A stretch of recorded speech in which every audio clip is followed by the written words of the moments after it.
Assalamualaikum warahmatullahi wabarakatuh. Memasuki alam kubur merupakan fase pertama setelah seseorang mengalami kematian. Sebuah alam baru yang disebut alam barzah dan dianggap paling menakutkan saat pertama kali kita terbangun atau sadar bahwa kita telah mati. Seseorang yang sudah mati akan merasa tak percaya jika ia sudah meninggalkan alam fana dan serasa bermimpi ketika di alam kubur.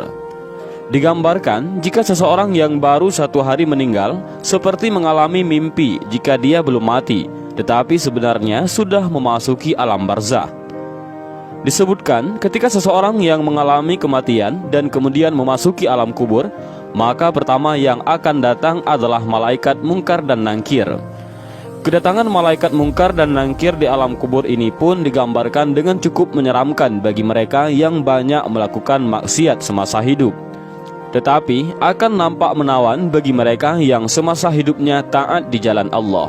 Ketika pertama kali berhadapan dengan manusia di alam kubur, maka ada 6 pertanyaan yang akan diajukan oleh malaikat mungkar dan nangkir. Adapun 6 pertanyaan di alam kubur ini menentukan perjalanan selanjutnya. Apakah dia akan di tempat bersama para nabi, ulama, dan umara di surga, atau justru memasuki neraka dan dihisab terlebih dahulu? Pertanyaan itu adalah yang pertama, man rabbuka, siapa Tuhanmu? Ma dinuka, apa agamamu? Man nabiyuka, siapa nabimu? Ma kitabuka, apa kitabmu? Aina kiblatuka, di mana kiblatmu? Dan yang keenam adalah man ikhwanuka, siapa saudaramu? Benarlah demikian, kehidupan alam barzah atau alam kubur banyak disebutkan dalam Al-Quran dan hadis, serta siksa-siksanya yang tanpa ampun bagi mereka yang berdosa, tetapi akan mendapatkan kelapangan dan ketenangan bagi umat yang beramal saleh. Dan berikut ini adalah hadis Rasulullah SAW yang menggambarkan perjalanan manusia setelah melewati fase kematian. Maka di alam kubur sudah menanti kehidupan baru dan serba asing. Hadis panjang Al-Barra' bin Azib yang diriwayatkan oleh Imam Ahmad dan disahihkan oleh Imam Al-Hakim dan Syekh Albani ini menceritakan perjalanan para manusia di alam kuburnya. Suatu hari kami mengantarkan jenazah salah seorang sahabat Nabi SAW dari golongan Ansar. Sesampainya di perkuburan, liang lahat masih digali. Maka Rasulullah SAW pun duduk ataupun menanti. Dan kami juga pun duduk terdiam di sekitarannya, seakan-akan di atas kepala kami ada burung gagak yang hinggap. Rasulullah SAW memainkan sepotong dahan di tangannya ke tanah. Lalu beliau mengangkat kepalanya seraya bersabda, "Mohonlah perlindungan kepada Allah dari azab kubur." Beliau ulangi perintah ini 2 atau 3 kali. Kemudian beliau SAW bersabda, "Seandainya seorang yang beriman sudah tidak lagi menginginkan dunia dan telah mengharapkan akhirat ataupun sakratul maut, turunlah dari langit para malaikat yang bermuka cerah secerah sinar matahari. Mereka membawa kain kafan dan wangi-wangian dari surga, lalu duduk di sekeliling mukmin tersebut sejauh mata memandang. Setelah itu, turunlah malaikat pencabut nyawa dan mengambil posisi di arah kepala mukmin tersebut. Malaikat pencabut nyawa itu berkata, 'Wahai nyawa yang mulia, keluarlah engkau untuk menjemput ampunan Allah dan keridhaannya.' Maka nyawa itu dengan mudahnya keluar dari tubuh mukmin tersebut seperti lancarnya air yang mengalir dari mulut sebuah kendil. Lalu nyawa tersebut diambil oleh malaikat pencabut nyawa dan dalam sekejap mata diserahkan kepada para malaikat yang berwajah cerah tadi, lalu dibungkus dengan kafan surga dan diberi wangi-wangian darinya pula, hingga terciumlah bau harum seharum wangi-wangian yang paling harum di muka bumi. Kemudian nyawa yang telah dikafani itu diangkat ke langit. Setiap melewati sekelompok malaikat di langit, mereka bertanya, 'Nyawa siapakah yang amat mulia itu?' 'Ini adalah nyawa Fulan bin Fulan,' jawab para malaikat yang mengawalnya dengan menyebutkan namanya yang terbaik ketika di dunia. Sesampainya di langit dunia, mereka meminta izin untuk memasukinya, lalu diizinkan. Maka seluruh malaikat yang ada di langit itu ikut mengantarnya menuju langit berikutnya, hingga mereka sampai di langit ke-7. Di sanalah Allah berfirman, 'Tulislah nama hambaku ini dalam kitab Illiyin, lalu kembalikanlah ia ke jasadnya di bumi, karena dirinya lah aku ciptakan mereka para manusia, dan kepadanya lah aku akan kembali, serta darinya lah mereka akan kubangkitkan.' Lalu nyawa tersebut dikembalikan ke jasadnya di dunia. Lantas datanglah dua orang malaikat yang memerintahkannya untuk duduk. Mereka berdua bertanya, "Siapakah Rabbmu?"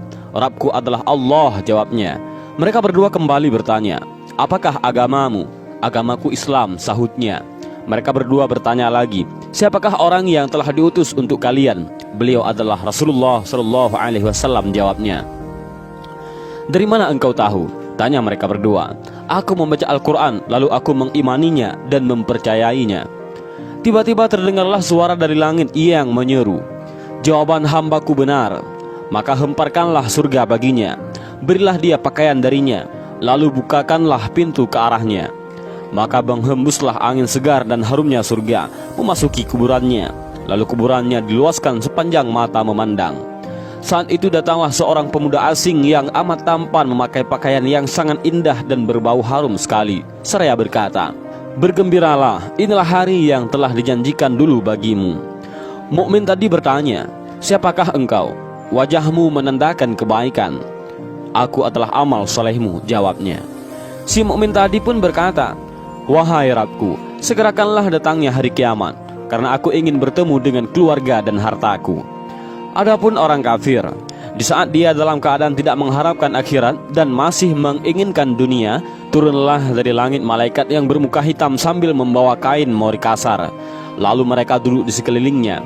Saat itu turunlah malaikat pencabut nyawa dan duduk di arah kepalanya seraya berkata, "Wahai nyawa yang hina, keluarlah dan jemputlah kemurkaan dan kemarahan Allah." Maka nyawa orang kafir tadi berlarian di sekujur tubuhnya. Maka malaikat pencabut nyawa tadi mencabut nyawa tersebut dengan paksa, sebagaimana seseorang yang menarik besi beruji yang menempel di kapas basah. Begitu nyawa tersebut sudah berada di tangan malaikat pencabut nyawa, sekejap mata diambil oleh para malaikat bermuka hitam yang ada di sekelilingnya. Lalu nyawa tadi segera dibungkus dengan kain mori kasar. Tiba-tiba terciumlah bau busuk sebusuk bangkai yang paling busuk di muka bumi. Lalu nyawa tadi dibawa ke langit. Setiap mereka melewati segerombolan malaikat, mereka selalu ditanya, "Nyawa siapakah yang amat hina ini?" "Ini adalah nyawa Fulan bin Fulan," jawab mereka dengan namanya yang terburuk ketika di dunia. Sesampainya di langit dunia, mereka minta izin untuk memasukinya, namun tidak diizinkan. Rasulullah SAW membacakan firman Allah Subhanahu wa Ta'ala, "Tidak akan dibukakan bagi mereka, orang-orang kafir, pintu-pintu langit, dan mereka tidak akan masuk surga sampai seandainya unta bisa memasuki lubang jarum sekalipun." Al-Quran Surah Al-A'raf ayat 40. Saat itu Allah berfirman, "Tulislah namanya di dalam sijjin di bawah bumi." Kemudian nyawa itu dicampakkan dengan hina. Rasulullah SAW membacakan firman Allah Ta'ala, "Barang siapa mempersekutukan sesuatu dengan Allah, maka adalah ia seolah-olah jatuh dari langit lalu disambar oleh burung atau diterbangkan angin ke tempat yang jauh."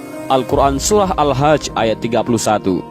Kemudian nyawa tadi dikembalikan ke jasadnya, hingga datanglah dua orang malaikat yang menundukkannya seraya bertanya, "Siapakah Rabbmu?" "Aku tidak tahu," jawabnya. Mereka berdua kembali bertanya, "Apakah agamamu?" "Aku tidak tahu," sahutnya. Mereka berdua bertanya lagi, "Siapakah orang yang telah diutus untuk kalian?" "Aku tidak tahu," jawabnya. Saat itu terdengar seruan dari langit, "Hambaku telah berdusta, hamparkanlah neraka baginya dan bukakan pintu ke arahnya." Maka hawa panas dan bau busuk neraka pun bertiup ke dalam kuburannya. Lalu kuburannya dipres oleh Allah Subhanahu wa Ta'ala hingga tulang belulangnya pecah dan menancap satu sama lainnya. Tiba-tiba datanglah seorang yang bermuka amat buruk, memakai pakaian kotor dan berbau sangat busuk, seraya berkata, "Aku datang membawa kabar buruk untukmu. Hari ini adalah hari yang telah dijanjikan bagimu." Orang kafir itu seraya bertanya, "Siapakah engkau?" "Wajahmu menandakan kesialan." "Aku adalah dosa-dosamu," jawabnya.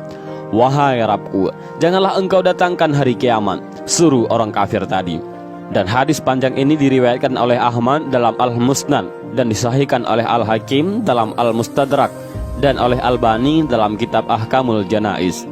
Dan itulah gambaran bagaimana kondisi seseorang yang sudah berada di alam kubur. Semua akan ditentukan lewat amal dan perbuatannya semasa hidup di dunia. Tentunya hal ini menjadi pelajaran bagi kita semua agar menjalankan perintah Allah dan menjauhi larangannya.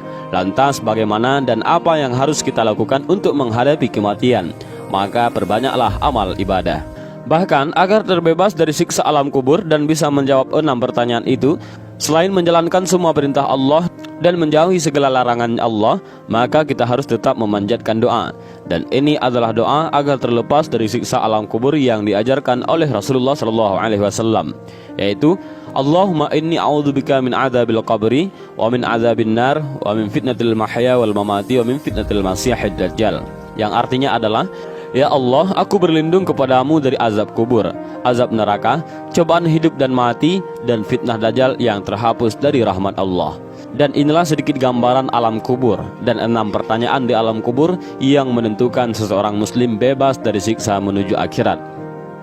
Mudah-mudahan video singkat ini bermanfaat. Wallahu a'lam bishawab. Assalamualaikum warahmatullahi wabarakatuh.